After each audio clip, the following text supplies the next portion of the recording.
Cooper said, fuck the Donnies that brought me up, man. Fuck the Donnies. Come out my club. You think just because you got us to the Premier League that you're a Premier League level player? Man said, fuck the ops. Come out the club, man. You, man, go find new clubs. Championship level team. You understand?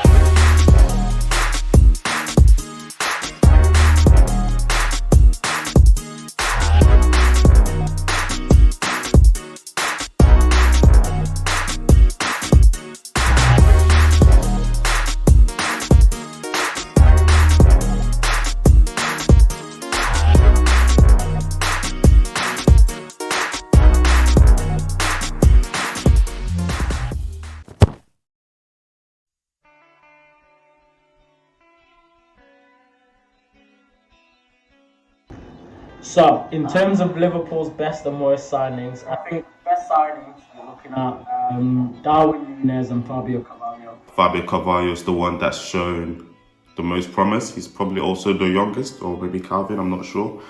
But he's shown that whenever he's called upon, he's delivered the goods. He scored a couple goals. But it's not just that, it's just his mentality whenever he comes on. Our best signing is definitely Sterling. He's going to transform, hopefully, the way we attack. He's always scored 3 goals, considering the fact that Havertz and Mount don't have any. He is our main goal threat now. He's our leader up top. And I think of Gabriel Jesus. You know them ones where you just go look up to the sky. Thank God, man. Hey, Gabby, forget signing of the season for Arsenal, man. This is the signing of the season of the Premier League. I'll split between 2 players, but if I'm going to have to choose the one, I'd probably have to go with Martinez. But shout out Milicia. I think he's been unbelievable since he's come into the team. Signing of the summer for United, I think, is probably young Tyrell Malacia. Hope I got the name right. Oh, Uncle Roger sad now. Reason being, I think, for the price we got him at, and how he's performed so far this season in the first 5 games. Darwin Núñez meets.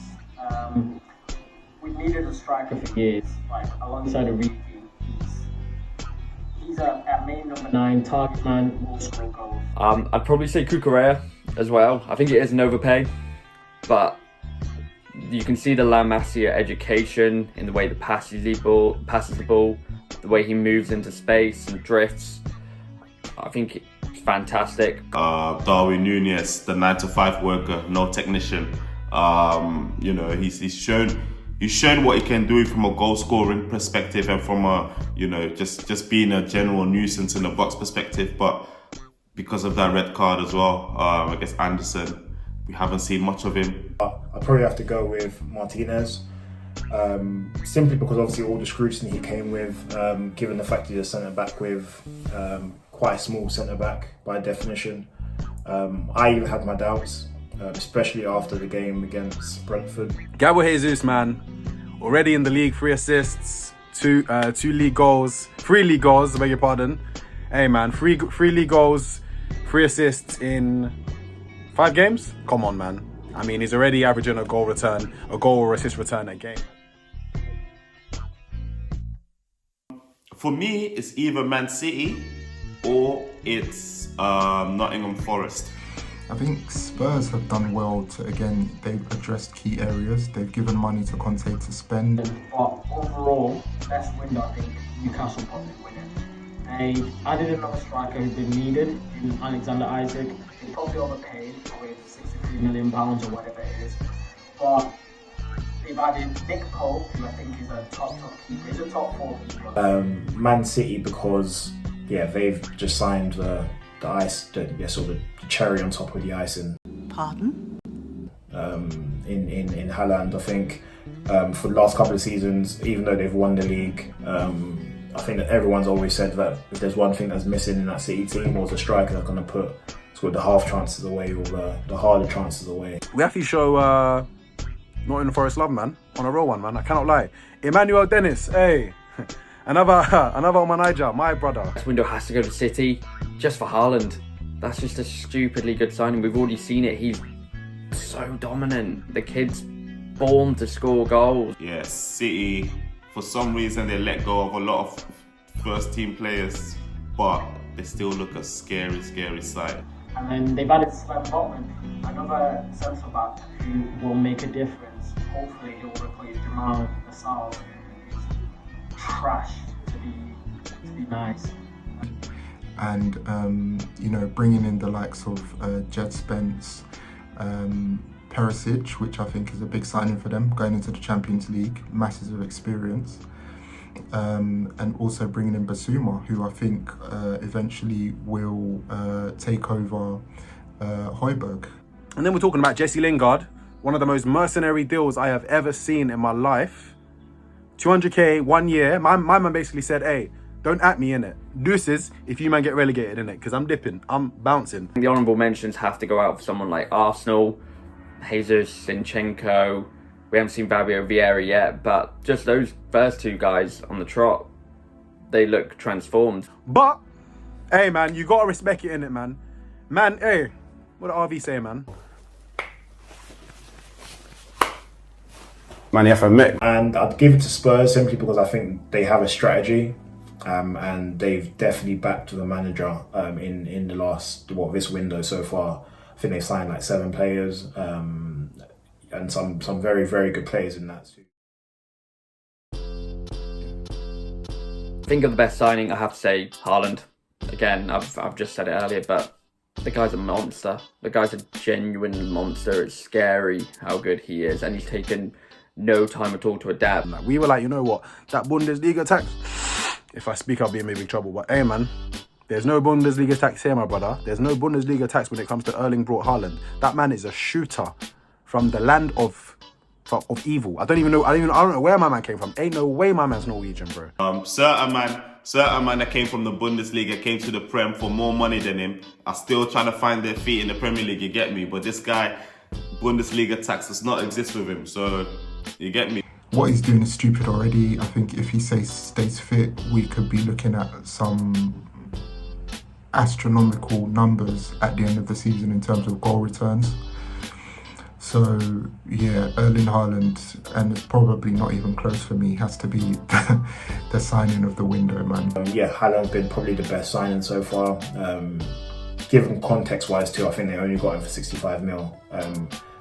Some context that United are about to sign Anthony, who's probably very less unproven compared to Haaland for a lot more than that. So Haaland has to be the best signing so far. The best signing of the window, for me, it has to go to Man United with Casemiro. A 4 or 5 times winning Champions League CDM. To me, he's top 2 in the world in his position. And Man United have needed to address the CDM position for God knows how long, and he's one of the best in the game. So yeah, I think Man United might actually have to win. Worst signing of the season. Abama what? Abama who? Abama Black. Fuck off, Aubameyang, you fucking mercenary. Look at you, bruv. 6 months ago, how many months ago? 9 months ago, you were at Arsenal. You've just been spent how many months? 8 months at Barcelona. Now you're going to Chelsea. I think the Anthony signing for me, he could be a great player, don't get me wrong, but it's the sheer amount of value that worries me. Like, he was good in the Eredivisie. What did he just say? What the hell? But that is a completely different league. I think United fans are extremely hopeful that he will transition, especially under Ten Hag's coaching. But I think just from a value sense of point, when you're seeing players like Sterling go for half of that, it's a bit like, okay, yeah, that you can see where I'm coming from. He ain't gonna be able to give you nothing, bro. He ain't gonna be able to give you nothing because he don't care about football, bro. He cares about collecting a paycheck because he's a mercenary. He just wants to get a paycheck. He wants to get some gold LV drip to match his gold LV watch, to match his gold LV bag, to match his gold Lamborghini. That guy just cares about funding his Lamborghini collection. Then how it's planned out so far, it has to be Núñez. Hasn't played out as well as probably Liverpool fans would want. Obviously, he started. I think he scored 1, assisted 1, and obviously started well in the Community Shield, but. Yeah, that red card has not been ideal, and he needs to learn very quickly that the Premier League is an unforgiving league. Richarlison, I think Richarlison, in terms of like a bang for your money and just overall quality of the player, I think it's a dead deal, to be honest. Morgan Gibbs-White, I think, was quite a questionable one for me. Like, I know he's a young talent. I know he's probably got maybe a high ceiling. However, you need to question why Wolves have never given him his chance and have sent him out on loan so many times since he got his break into the first team. I think Artur, in a similar way to Zakaria for Chelsea, Artur to go into Liverpool will not offer them anything. It's just a warm body to take hold of that central midfield. He's not a proper jugador as well, so he doesn't jug, man, for a Brazilian. So